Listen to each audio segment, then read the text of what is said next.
This girl suddenly realized a cat is struggling in the water, but the girl closed the curtains, pretended she didn't see anything, until the cat had drowned. Then she quietly alerted her father. There's a dead cat in the fountain. Dad turned around and looked at the cat. He immediately fished the cat out. The girl pretended to be very sad, but in fact, she was very happy because she was a bad seed. But when she's at school, she hides this character. That day a wasp flew into the classroom. The students were terrified. The girl caught the wasp in a cup. Then she slipped in a note. Under the eyes of her classmates, she went to the window and released the wasp. The teacher praised her. Thank you, Emma.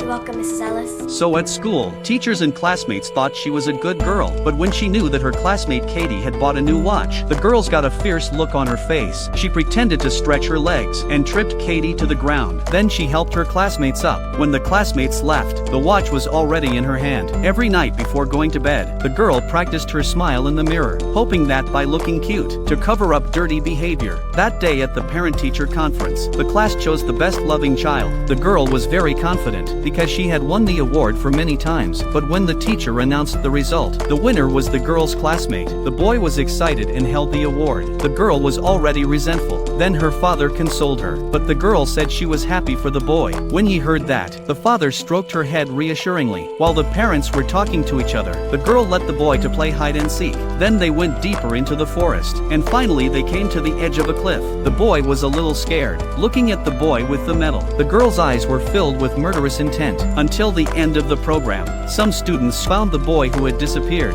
When the adults arrived, the boy was not breathing, and his medal was gone. The girl watched silently, pretending to be scared. She hid in her father's arms, but when she got home, the girl smiled happily. The father thought it was strange. The next day was the boy's funeral. Everyone was sad. The girl was at peace. The boy's mother asked about the medal. It was the only time the boy had ever won a medal. The girl had tears in her eyes, but that day at home, the father was cleaning up the girl's room. When he knelt down to pick up a teddy bear, he found something. Then the girl entered the room. She took out her medal.